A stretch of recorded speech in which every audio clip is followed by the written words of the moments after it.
Hello everyone, स्वागत है आप सभी का हमारे यूट्यूब चैनल ज्ञान गंगा हिंदी में। और आज के इस वीडियो में हम बात करेंगे क्लास 9 के अध्याय 5 जर्मनी में नाजीवाद के उदय का प्रश्न उत्तर। ये वीडियो 2 पार्ट में आएगा, जिसमें एक पार्ट में आप ऑब्जेक्टिव और शॉर्ट क्वेश्चन आंसर को पूरा करेंगे, दूसरे पार्ट में आप लॉन्ग टाइप क्वेश्चन को देखेंगे। अगर आपको ये वीडियो पसंद आता है तो आप अपने दोस्तों में ज़रूर शेयर करें, हमारे चैनल को सब्सक्राइब करें, वीडियो को लाइक करें, क्योंकि बहुत ही मेहनत से हम आपके लिए ये वीडियो लाते हैं। आपके एक शेयर से हमें बहुत ही मदद मिलती है। तो चलिए आज का वीडियो हम बिना देर किए शुरू करते हैं।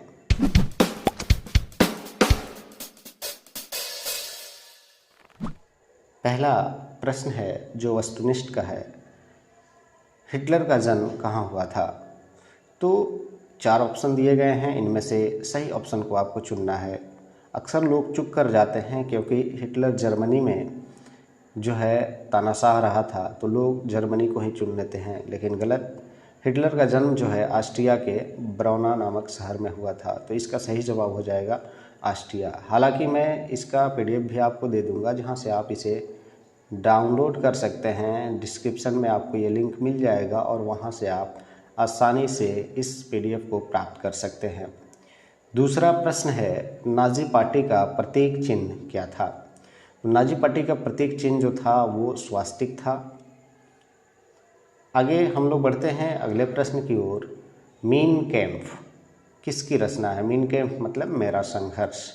तो ये हिटलर की रचना है, जिसको हिटलर ने अपने जेल में जब था तब लिखा था, और उसके बाद उसने इसी बुक में अपनी पूरी कार्य योजना का वर्णन किया था, जिससे जर्मनी के लोग जो है बहुत ज़्यादा प्रभावित हुए और उसे नेता बनाने के लिए तैयार हो गए। अगला प्रश्न है, जर्मनी का प्रमुख औद्योगिक क्षेत्र था? तो ये रूर जो था वो बहुत ज़्यादा औद्योगिक रूप से विकसित क्षेत्र था, तो इसका सही जवाब होगा रूर। अगला प्रश्न की ओर हम लोग चलते हैं, जर्मनी की मुद्रा का क्या नाम था? तो जर्मनी की मुद्रा का नाम जो था वो मार्क था। तो इस तरह से हम लोग जो है ऑब्जेक्टिव प्रश्न उत्तर में सही विकल्प चुनने वाले को कंप्लीट किया। अब हमारे सामने है भरने वाला, रिक्त स्थानों की पूर्ति करें। हिटलर का जन्म डैश ईस्वी में हुआ था? तो हिटलर का जन्म जो है 1889 ईस्वी में हुआ था। हालांकि इसके लिए मैं यहाँ आपके लिए उत्तर सही लिख दिया हूँ, आप इसे देख करके भी लिख सकते हैं।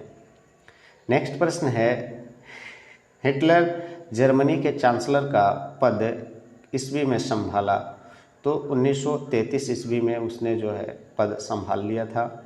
नेक्स्ट है, जर्मनी में से संबंध विच्छेद कब किया या किस ईस्वी में किया? तो संबंध विच्छेद या राष्ट्रवाद से खुद को अलग कर लिया तो 1933 में ही ये सब कुछ हुआ था। तो 1933 में उसने जो है खुद को अलग कर लिया। अगला प्रश्न है, नाजीवाद का प्रवर्तक था? तो नाजीवाद का प्रवर्तक जो था वो हिटलर ही था, तो यहाँ चौथे में हम भर लेंगे हिटलर। नेक्स्ट है, जर्मनी के निम्न सदन को कहा जाता है? तो जर्मनी के निम्न सदन को राइक्सटैग कहा जाता है, तो राइक्सटैग हम यहाँ भर लेंगे। अगला है स्तंभ मिलान संबंधी प्रश्न। स्तंभ क और ख से मिलान करें। यहाँ दिया है गेस्टापो, तो गेस्टापो जो है वो गुप्तचर पुलिस थी, तो इसका इससे मिलान हो जाएगा। इसके अलावा दूसरा है वाइमर, तो वाइमर जो है ये जर्मनी का एक शहर था, तो क से मिलान हो जाएगा। नेक्स्ट है सीनेगांव। सीनेगांव जो था यहूदियों का प्रार्थना गृह था, जहाँ यहूदी प्रार्थना किया करते थे, तो इसका हम इससे मिलान कर देंगे। और उसके बाद है ब्राउन शर्ट्स। ब्राउन शर्ट जो है वो निजी सेना थी, तो इसको निजी सेना से मिला देंगे। और हिंडनबर्ग जो थे जर्मनी के राष्ट्रपति थे। तो इस तरह से कंप्लीट कर लेंगे। यहाँ उत्तर भी दिया है, आप इससे भी लिख सकते हैं। चलते हैं, अब है सही और गलत का निशान लगाने वाला। पहला प्रश्न है कि हिटलर लोकतंत्र का समर्थक नहीं था? तो बिल्कुल हिटलर लोकतंत्र का समर्थक नहीं था। दूसरा है, नाजीवादी कार्यक्रम यहूदी समर्थक था? तो नाजीवादी कार्यक्रम जो था वो यहूदियों का समर्थक नहीं था, यानी यहूदी को ये देखना नहीं चाहते थे। कौन? यहाँ सही हमने लिख दिया है, इसको गलत लिखेंगे क्योंकि ये गलत है, यहूदियों का समर्थक नहीं था, माफ़ करिएगा ये गलत है। नाजीवाद में निरंकुश सरकार का प्रावधान था, तो बिल्कुल सही निरंकुश था, हिटलर जो था अपनी मनमानी करता था। अगला है वर्साई संधि में हिटलर के उत्कर्ष के बीज निहित थे, तो बिल्कुल सही, हिटलर वर्साई की संधि का विरोध करता गया और लोग जो है उसके समर्थक होते गए। नाजीवाद में सैनिक शक्ति और हिंसा को गौरवान्वित किया जाता था, बिल्कुल सही, नाजीवाद में हिंसा और सैनिक शक्ति को ज़्यादा महत्व दिया जाता था। अब हम लोग चलते हैं अति लघु उत्तरीय प्रश्न का उत्तर लिखेंगे। इसमें जो है हमारे सामने 6 पॉइंट्स दिए गए हैं जिन पर हमको टिप्पणी करनी है, तो आइए एक एक करके हम जो है इसके उत्तर को देखेंगे और लिखेंगे। पहला है तानाशाह, यानी शासन की ऐसी व्यवस्था जिसमें शासक निरंकुश तथा दूसरे का हस्तक्षेप नहीं रखता है, जनता राज्य के लिए होती है, यानी जिसमें शासक अपनी मनमानी करता है, कोई भी व्यक्ति उसे मनमानी करने से नहीं रोक सकता, और वहाँ की जो जनता होती है वो राज्य के लिए होती है, राज्य के लिए उत्तरदायी होती है, न कि राज्य जनता के लिए उत्तरदायी होता है। दूसरा है वर्साई की संधि। प्रथम विश्व युद्ध के बाद विश्व शांति के लिए 28 जून 1919 को विजित राष्ट्रों ने जर्मनी के साथ एक संधि की, जो फ्रांस के वर्साई नामक शहर में हुआ, इसलिए इसको नाम रखा गया वर्साई की संधि। नेक्स्ट है तुष्टीकरण की नीति, यानी किसी आक्रामक शक्ति की कार्रवाई को मुक्त सहमति देना, यानी कोई व्यक्ति किसी को अटैक कर रहा है और हम चुपचाप उसे देख रहे हैं, जैसे फासिस्ट राष्ट्र। तो फासिस्ट राष्ट्र में थे कौन? एक हिटलर था, दूसरा मुसोलिनी था, यानी जर्मनी और इटली कई देशों पर आक्रमण करते रहे और ब्रिटेन फ्रांस चुपचाप रहे। अब इसको हम विस्तार से अगले प्रश्न के बारे में हम देखेंगे, जब हम पढ़ेंगे कि तुष्टीकरण की नीति क्या है, फिर ये चीज़ें हमें समझ में आ जाएगी। नेक्स्ट है वाइमर गणराज्य। तो जर्मन संविधान सभा का प्रथम बैठक 5 फरवरी 1919 को वाइमर नामक स्थान पर हुआ, इसलिए इसे वाइमर गणराज्य कहा जाता है।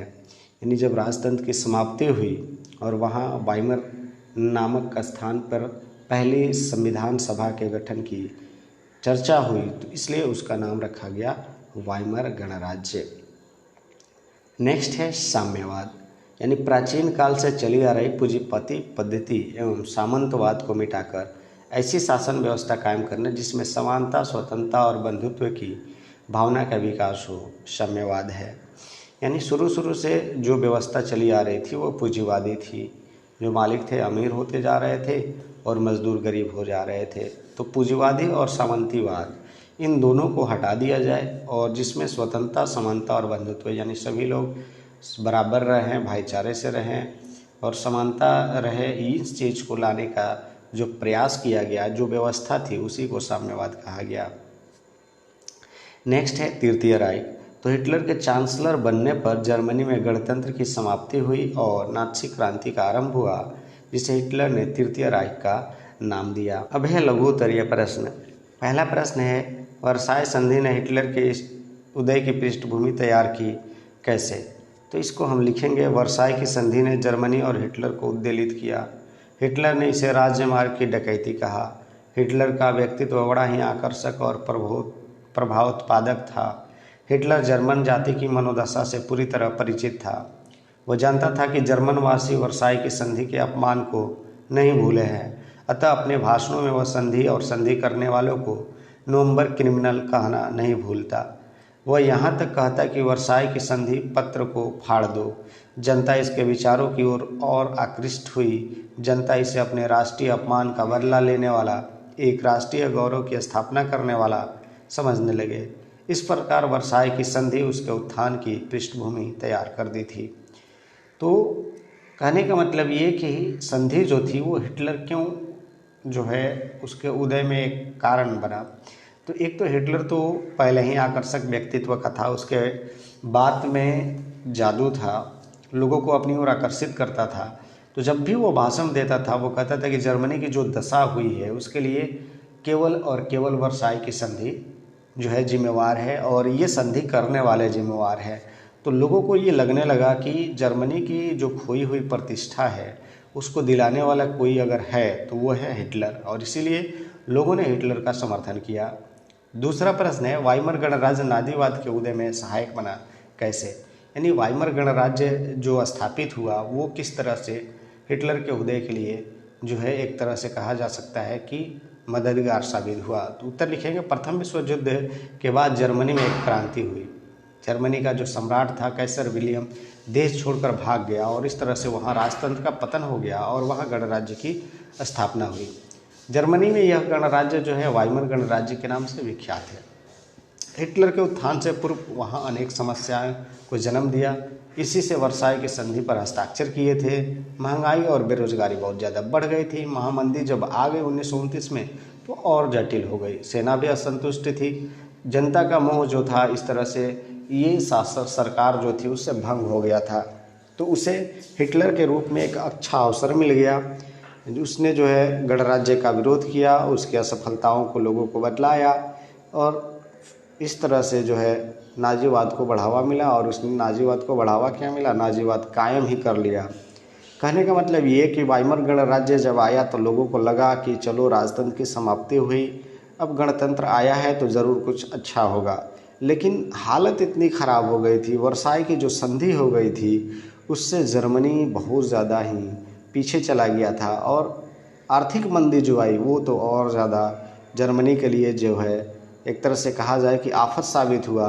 महंगाई बेरोजगारी बहुत ज़्यादा बढ़ गई और ऐसी स्थिति में वाइमर गणराज्य जो है इस दशा को संभालने में नाकाम रहा और उसका फ़ायदा हिटलर ने उठाया। अगला है, नाजीवाद कार्यक्रम ने द्वितीय विश्व युद्ध की पृष्ठभूमि तैयार की कैसे? यानी नाजीवाद का जो कार्यक्रम था वो दूसरे विश्व युद्ध के लिए पृष्ठभूमि तैयार किया कैसे? तो आइए देखते हैं। नाजीवाद के निम्नलिखित कार्यक्रम थे। नाजीवाद उदार और लोकतंत्र का कट्टर विरोध की अवधारणा है, यानी वो लोकतंत्र का विरोध करता है। अतः सत्ता प्राप्त करते ही हिटलर ने लोकतांत्रिक आवाज़ों को दमन करने का सफल प्रयास किया। यानी जो लोकतंत्र की मांग करते थे उनको जो है उसने मौत की घाट उतार दिया, जो राष्ट्र के लिए घातक सिद्ध हुआ। दूसरा है, नाजीवाद समाजवाद का प्रबल विरोधी है। यानी नाजीवाद जो था वो चाहता नहीं था कि समाजवादी लोग रहें या समाजवाद आए। जर्मनी में वो पूंजीपाती को जो है ज़्यादा महत्व देता था। तो हिटलर ने समाजवाद के विरुद्ध आवाज़ बुलंद किया और इससे पूंजीपति लोग जो थे वो उसकी तरफ चले गए। हिटलर इस कार्य में इंग्लैंड और फ्रांस की ओर अप्रत्यक्ष समर्थन प्राप्त हुआ, क्योंकि इंग्लैंड और फ्रांस जो थे वो पूंजीवादी देश थे, रूस जो है समाजवादी देश का चेहरा था। तो ये लोग चाहते नहीं थे कि रूस आगे निकले और इस तरह से इन लोगों ने अप्रत्यक्ष रूप से उन्हें समर्थन दिया। किसको? जर्मनी को, जिसके कारण उसका मनोबल बढ़ता गया, जिससे पूरा विश्व भयंकर युद्ध के नज़दीक आ खड़ा पाया। क्योंकि ये जब आक्रमण करने लगा तो ये लोग देख रहे थे, क्योंकि ये पूंजीपतियों लोगों की सरकार थी। नेक्स्ट है उग्रवाद। हिटलर प्रचंड उग्रवादी और निरंकुश था। उसने राजनीतिक विरोधियों का दमन किया। उसने दूसरों का राजनीतिक जीवन समाप्त कर दिया। अब जर्मनी में एक पार्टी थी, एक नेता था। इस प्रकार नाजीवाद कार्यक्रम ने द्वितीय विश्व युद्ध के तट पर ला खड़ा किया। यानी उसने अपने जितने विरोधी थे सभी लोगों को मौत के घाट उतार दिया, उनका राजनीतिक जीवन समाप्त कर दिया और इस तरह से जर्मनी में मात्र अब एक पार्टी थी और एक नेता था और वो था हिटलर। नेक्स्ट है, क्या साम्यवाद के भय ने जर्मन पूंजीपतियों को हिटलर का समर्थक बनाया? अभी हमने चर्चा करी इसकी। देखते हैं एक बार फिर। 1917 में रूसी क्रांति का प्रभाव जर्मनी पर पड़ा। यहाँ भी अनेक युवक समाजवादी संगठन का निर्माण किए। साम्यवादियों ने वाइमर गणतंत्र को उखाड़ने और सर्वहारा वर्ग का अधिनायक लाने का प्रयास किया। यानी इन लोगों ने चाहा कि वाइमर गणतंत्र खत्म हो जाए और वहाँ सर्वहारा वर्ग की शासन की स्थापना हो। सर्वहारा वर्ग की शासन का स्थापना करने का मतलब हुआ कि जितने गरीब कमज़ोर वर्ग के लोग हैं उनका शासन स्थापित हो। यह प्रयास जर्मनी में राष्ट्रीयता के लिए एक निश्चित खतरा था। यानी ये राष्ट्रीयता के लिए एक जो था ये बहुत बड़ा खतरा था। देश के उत्तरवादी लोग साम्यवाद की बढ़ती हुई शक्ति देश के लिए संकट समझते थे। हिटलर ने जनता को साम्यवाद के विनाशकारी परिणामों से अवगत कराया। जर्मनी का उद्योग, पूंजीपति और जमींदार वर्ग काफ़ी भयभीत हो गए, क्योंकि साम्यवादी व्यवस्था में देश की सारी संपत्ति राष्ट्रीय संपत्ति हो जाती है। उत्पादन के साधन पर निजी स्वामित्व समाप्त कर दिया जाता है और उत्पादन की व्यवस्था में निजी मुनाफे की भावना को निकाल दिया जाता है। उद्योग पर मजदूरों का नियंत्रण हो जाता है। इस भय के कारण पूंजीपतियों ने हिटलर का साथ दिया। यानी साम्यवादी व्यवस्था जो होती है उसमें उत्पादन के जो साधन होते हैं उस पर सभी का समान अधिकार होता है। साथ ही साथ उत्पादन के बाद जो भी फायदा होता है, मुनाफा होता है, वो सभी का होता है। तो इस तरह से जो वहाँ के साम्यवादी शासन व्यवस्था से जो पूंजीपति लोग थे वो चाहते थे कि साम्यवादी शासन व्यवस्था नहीं आए, क्योंकि अगर ऐसा होगा तो सब कुछ जो है छिन जाएगा, और इसलिए वे चाहते नहीं थे कि साम्यवादी व्यवस्था आए। और हिटलर जो है साम्यवाद का विरोध करता था, इसलिए पूंजीपतियों ने हिटलर का समर्थन किया। नेक्स्ट है रोम बर्लिन टोक्यो धुरी क्या है। तो अबिसिनियाई युद्ध में जर्मनी ने इटली की सहायता की थी, अतः रोम यानी इटली और बर्लिन ने आपस में एक संधि की और इसे रोम बर्लिन धुरी के नाम से जाना जाता है। फिर इसमें 1936 में जर्मनी और जापान ने साम्यवाद के विरुद्ध आपसी समझौते किया, यानी जर्मनी और फिर जापान जो है इसमें भी शामिल हो गया। तो टोक्यो जो है जापान का शहर है। फलतः यह त्रिदेशीय संधि रोम बर्लिन टोक्यो धुरी के नाम से विख्यात हुआ। तो बस आज के लिए इतना ही, मिलते हैं फिर नेक्स्ट वीडियो में नेक्स्ट टॉपिक के साथ। तब तक आप पढ़ते रहे, सीखते रहे, देखते रहें। धन्यवाद।